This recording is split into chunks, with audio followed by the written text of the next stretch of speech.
Sussurro pra mim mesma. Quem é você? Que corpo é esse? Não me toco, mas te toco. Não me reconheço, mas te conheço. Carrego no corpo abuso sexual, social e psicológico. Isso nem é nada. Sem contar toda essa invasão pessoal, os ataques religiosos e os noticiários de jornal. Tô falando do reflexo que meu corpo estranho causa em você. Em como seu ódio reflete em mim, aqui, agora. Eu já queria espaço, mas ninguém me deu. Eu queria poder ter voz e gritar, mas me calaram. Eu queria ser lembrada, mas me excluíram. Eu queria sonhar com maravilhas, mas mais uma vez eu lembrei que era vida.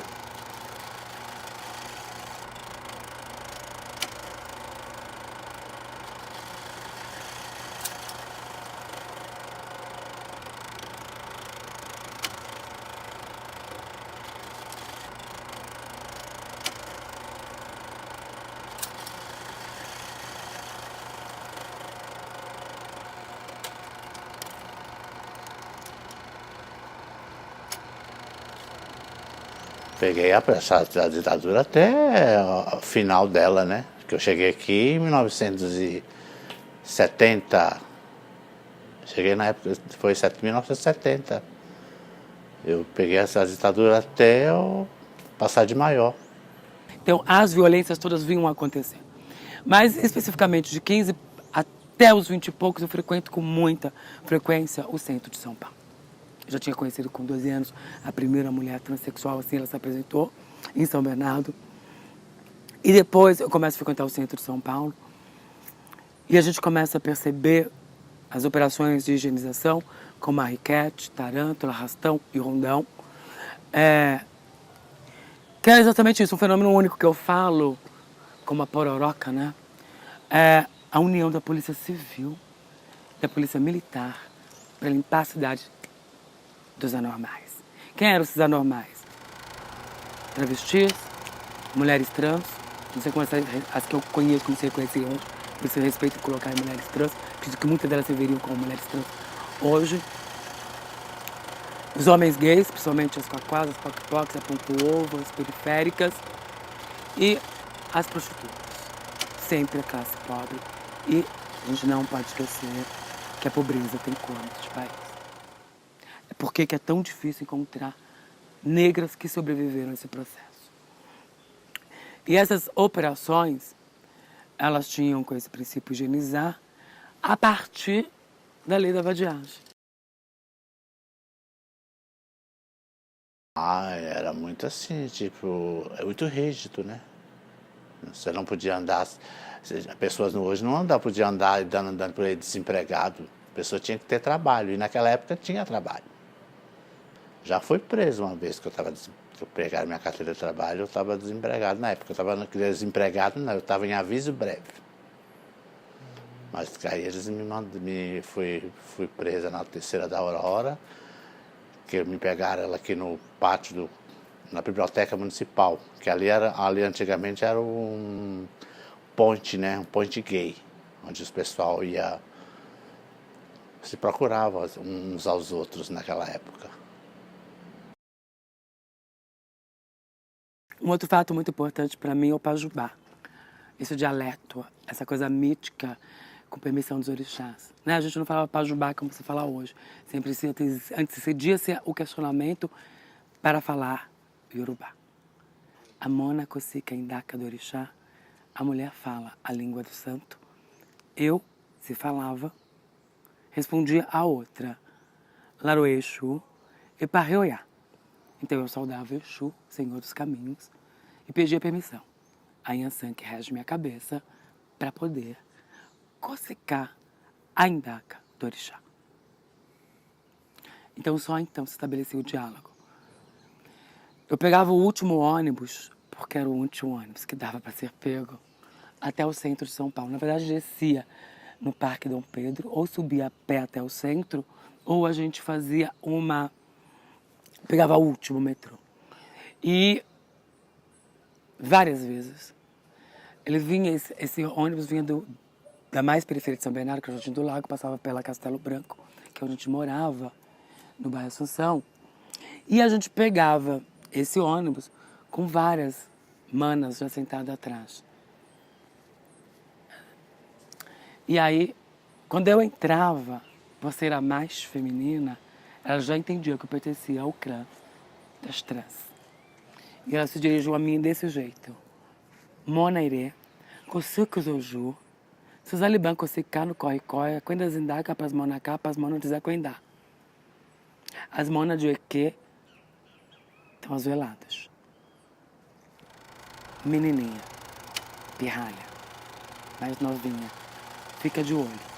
Se os alibais, se os policiais subirem no ônibus, fala pra gente ficar invisível.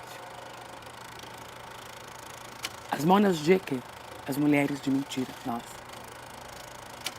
estamos desconfortáveis, estamos em perigo, ajoelhadas. E aí, elas abaixavam a cabeça, subiam os pés, enfiavam a cara no joelho e ficavam invisíveis nos bancos de trás.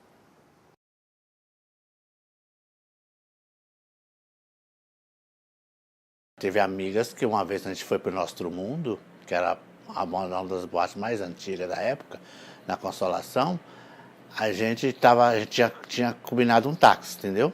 Aí na hora de vir embora ela ficou meio bêbada e não queria vir embora. Não vou. Então tá bom, fica aí, nós vamos embora, pegamos o táxi. Aí ela resolveu pegar o ônibus.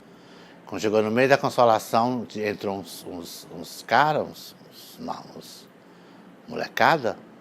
Epa, vamos botar pra fora. Empurraram ela, botaram pra fora. Mandou o motorista parar e fez ela descer do ônibus. Ela foi embora pra casa a pé.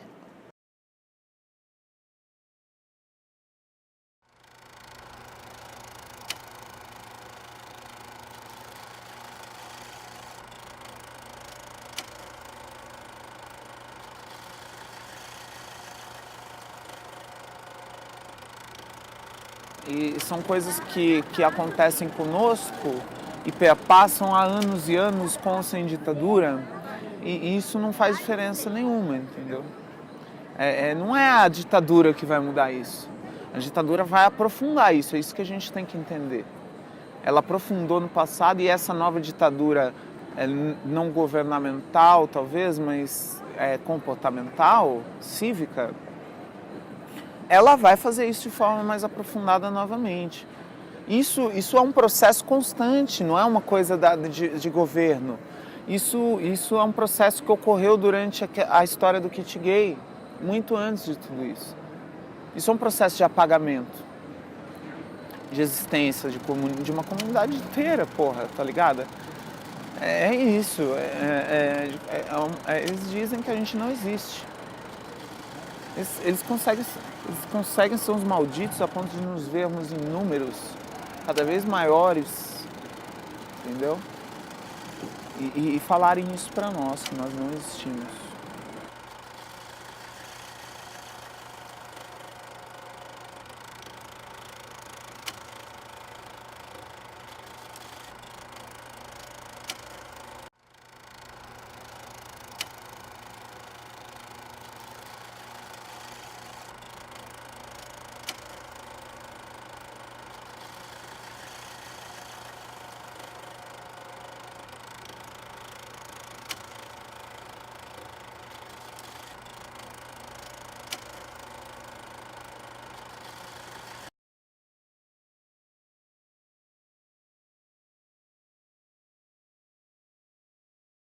Bom, sobre a questão dos apagamentos de história e memória, assim como o Jair, isso não é novo.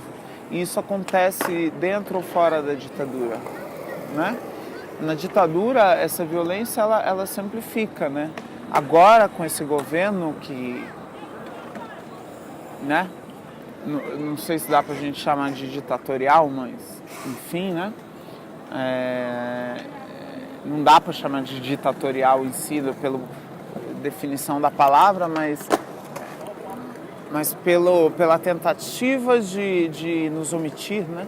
Ele é um governo ditatorial, porque se ele dita comportamentos sociais, né? Educação moral e cívica, né? Que parece que só falta voltar a ter isso.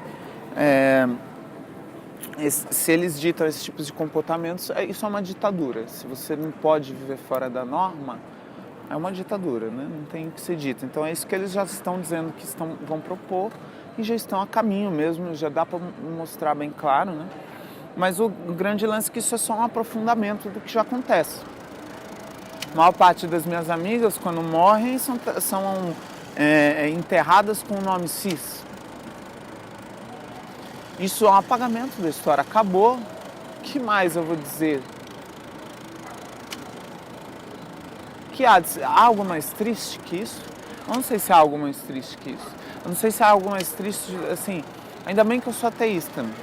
Porque se eu fosse pensar que depois eu ia ver lá de cima, eu tava todo mundo fudido. Eu ia dar um jeito de voltar nessa porra, entendeu? Porque a realidade é que é um desrespeito total, uma falta de caráter, entendeu? É um egoísmo absurdo das pessoas.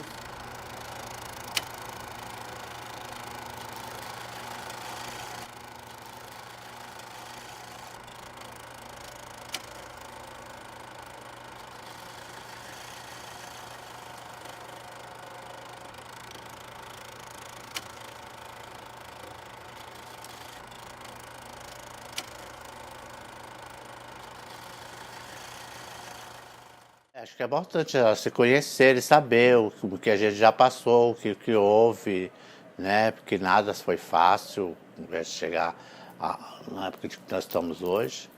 Mas ela chegou já com o bonde andando, entendeu? Ela tinha que voltar um pouquinho para trás e ver que a coisa não foi bem assim. Agora ela estava morrendo de medo desse presidente aí, que pode ser que aconteça alguma coisa que não aconteça, mas a coisa já está, o bonde já está andado. Você voltar para trás é difícil. O bonde já partiu faz tempo, não tem como ele fazer nada contra ninguém, não. Acho que a tendência agora tem que ter melhorar, né? Voltar à ditadura de novo, não tem nem como.